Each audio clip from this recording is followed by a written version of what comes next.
My name is Ryan Barber. I'm 33 years old. I'm a veteran of the Army, and I live in St. Cloud, Minnesota. I was trained in Fort Benning, Georgia as an infantry soldier.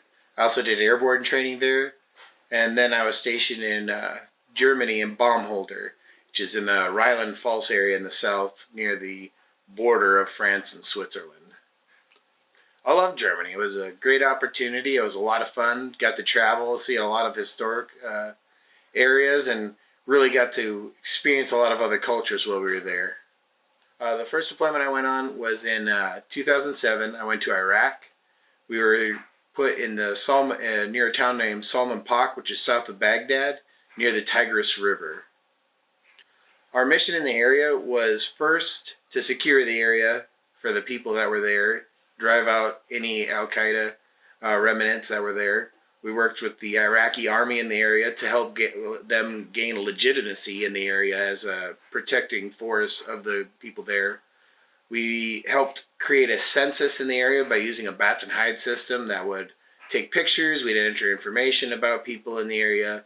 That way the government would be able to know who was in the area.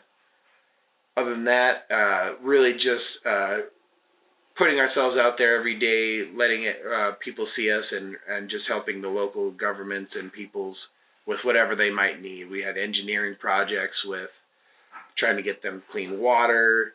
We brought out water purification to some villages where they didn't have any pure water to drink from because most of that stuff had been destroyed over time. Well, everyone in Iraq, I guess, was just watching it from afar. Of course, we could vote by absentee voter ballots, but everyone kind of got to watch it from a third-person vantage point. And really, the only thought that most soldiers had at the time was Obama, as a senator, had never voted to increase the pay for soldiers. So I think mostly that's what people were looking at first. Most of the politics stuff had just kind of rolled off our shoulders while we were there. It wasn't really an important thing to us. I just feel like sometimes Iraq wasn't represented the correct way. I mean, a lot of people there that wanted us there from Iraq were our allies. They needed help. They wanted a better life, and for a large part of it, it was a good thing. One of the best things I feel like, of course, a lot of the really good things will never be told. But one of the really good things we did was there is a village of IF, a small village of like 100 to 300 people, and in the village, a little girl had a tumor on her stomach. And it only cost $500 to get a surgery in Baghdad. But of course, the village and her family couldn't afford it. So we took up a collection in our platoon and paid for the little girl to get her surgery. And I mean, it's one of those types of stories that you'll never get to hear or never be put on CNN or something.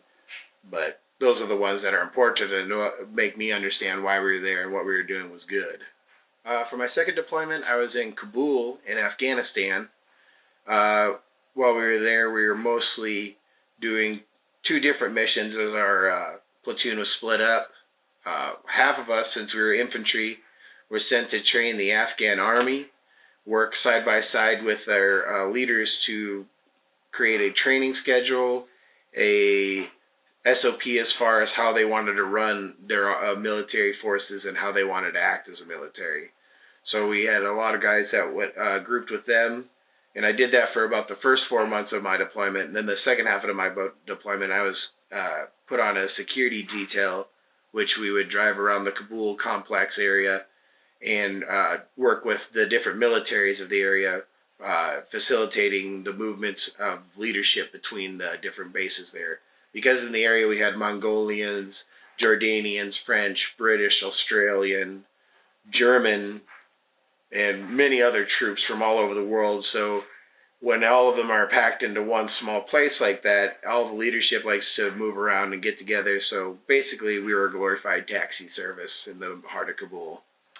It was a lot different this time compared to our first time through. The first time through was much more about securing the area for the people, and this time it was more like turning power over. Because this was 2011, 2012, so we were trying to let the Afghan army take a much more prominent role in their own leadership and control of the area.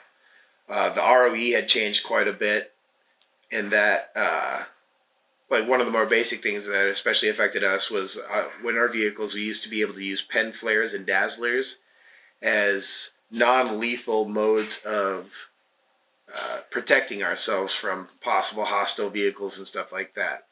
At the beginning of this deployment, we were told that we were no longer able to use those things for safety reasons against the public, which I can understand, but it also led to a lot of fatalities. In fact, the day after I left Afghanistan, the bus came, holding a bunch of the people that worked on our little Camp Black Horse. They were contractors from the Sunflower Group. They got hit by a vehicle-borne IED, and all of them died, except for one of the guys who was got third-degree burns on like 80% of his body. But the reason that that could happen is that we didn't keep a controlled circle around us where vehicles weren't allowed to be too close to us. But as we tried to stop some of those practices to seem more friendly, it just put us in more harm's way. And some people definitely paid the price for a changing ROE that seemed more about trying to make friends than protect soldiers.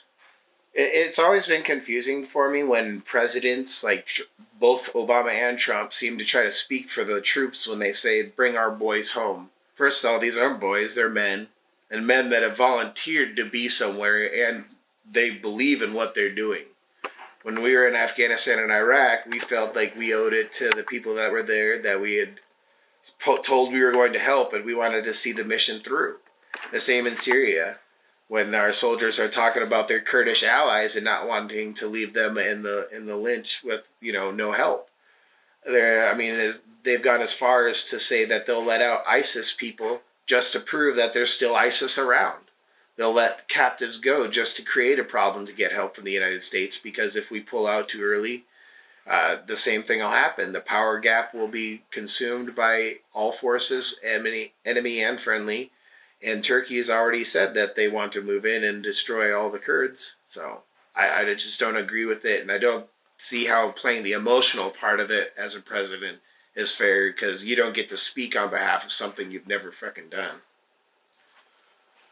If I had to guess, probably the worst war, I would say Vietnam, just because of the amount of death and the average time for soldiers to stay alive at the time was really low. I mean, it was a bloody, bloody war, and I think the thing that made it the worst is at the end when the soldiers came back, they definitely didn't receive the type of warm welcome that maybe other soldiers from previous and since wars have received.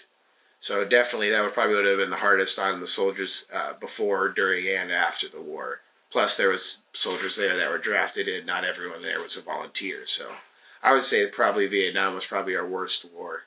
Things I saw was it felt like our entire military was almost politicized and used as a political tool. Like I was saying, like bring our troops home, that whole thing, and how it became this like emotional commercialism for people to bring our troops home, and like you don't care about troops if you think they should be in Iraq and Afghanistan. You don't care about people. Well, don't speak for the soldiers who volunteered to be there, because you don't know their hearts, so you're not even speaking for them. You're speaking from your own wants and own desires. So I mean, to start from that position alone is not right in my eyes. And then from what I saw there, I saw people that wanted to be left alone in a lot of ways to live their lives the way they chose to. They didn't necessarily want a government like ours because they didn't want to pledge fealty to anything that could become corrupt. They've seen governments in the area become corrupt, so they're very cautious when it comes to new governments and new powers coming to power. They'd rather be just left to their own devices in their own small villages and tribes, and if that's what they want to do, that suits them just fine. Let them do it. It's hard to say. It just seems like such a clown show half the time. It's always one theatrical event after another, and other than like very few policies that have happened that I can agree with, it just seems like most of it's just a media run to keep people in power or out of power. I like the reworking of the NAFTA deal between the United States, Canada, and Mexico.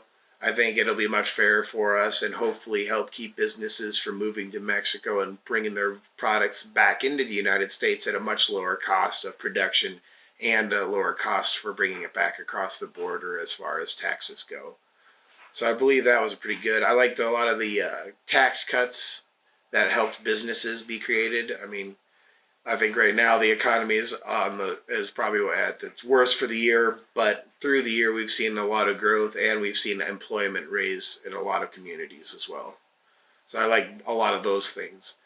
As far as like a wall goes, I don't necessarily think we need a wall, but I think we do need increased border security and more a more visible and clear way for people to get into the United States as far as immigrating to the United States, a much more clear path that doesn't take near as long. If we can do taxes on 380 million Americans every year in the first 3 months, there's no reason that we shouldn't be able to process, 50,000 immigrants coming across at the border quickly. If we have that kind of power to tax everybody, we should have that kind of power to process people and either bring them in or reject them. Voting, I definitely think that matters. I think a lot of people's feelings are voting has changed over the years, especially when it comes to the electoral college. So if you live on one of the coasts and it's a blue state, you have a lot of votes, and a popular vote in a presidency would seem to show that your candidate might win. But an electoral vote protects the smaller communities in a more urban or rural area against the high density of the cities. So I mean, that's why we have an electoral college, and every vote matters that to win those electoral college votes. So I definitely, everyone's vote matters. I just feel like people have felt in the past few years that the electoral college has gone against a popular vote, and the popular vote would have been different outcomes for the last presidency too. It's shut down before, it'll shut down again. I think it's foolish because these are the people we elect to represent us, and we don't elect them to not come to an agreement or make a deal. These omnibus packages obviously are never very good for any one side because concessions have to be made on both sides. But that's what government's about, is making concessions and agreements and plans and compromises to make for the best opportunities for everybody.